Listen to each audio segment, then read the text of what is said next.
Hello, everyone. My name is Deshabra Crenshaw.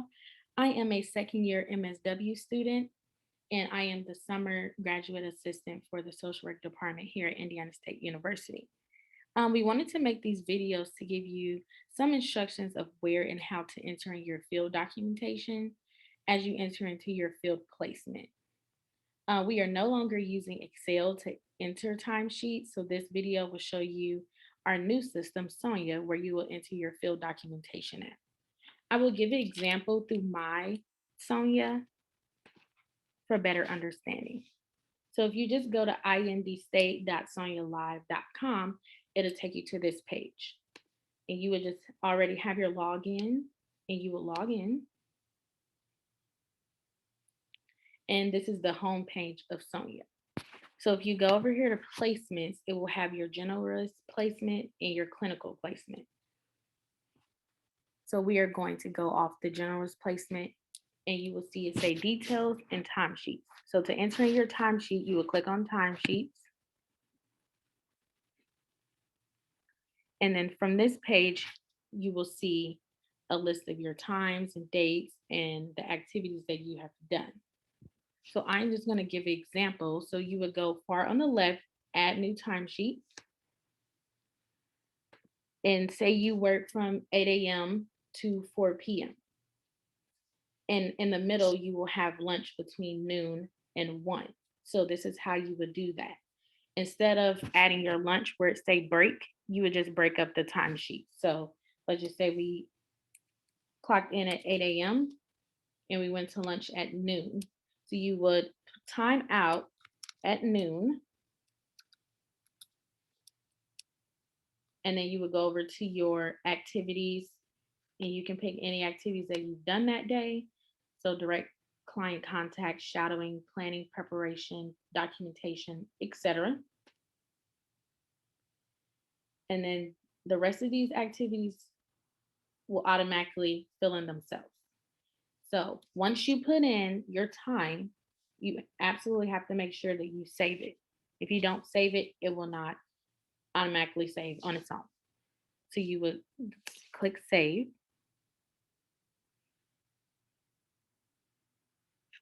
And then from there,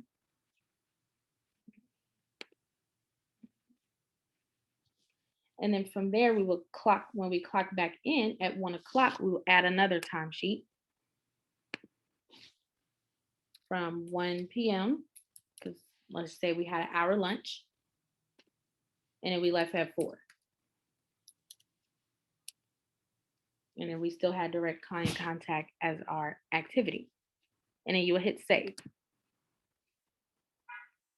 Say if you had supervision this day, you would do the same thing as it was a lunch, but in your activities, you would categorize as supervision.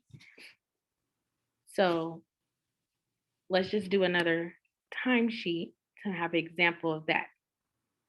So we're going to delete this. So if you want to delete any activities that you've done, you just go to the far right and just hit the trash can. So say on this day we had supervision from 1 to 2. You would go to add new timesheet again. You'll do 1 p.m. 2 p.m. was when supervision was done. And in your activities, you would go all the way down to supervision. You don't have to put anything in the comments section for any of this. I've done it just so my field instructor would see what I've done. And then you would just hit save. And then once supervision is over, you would go in again. And then 2 p.m. is when you started back working. And let's just say we left at 4. And then we hit save. So that's all you would have to do. This system already generates your hours. So as you scroll down in totals, it'll tell you what is expected, what has been approved. So if you see mine on the far left, on the far right, you will see that some of my hours have already been approved. Your field instructor already have their own access to Sonia and they can see your hours. So you do not have to send your hours to your field instructor. They will already have access to Sonia and they can see it and go in and approve it. So once they approve it, in this in your totals, you will see what hours you have remaining, the total you have submitted, and the required hours and awaiting hours to be approved. And that is all that you will have to do for timesheets.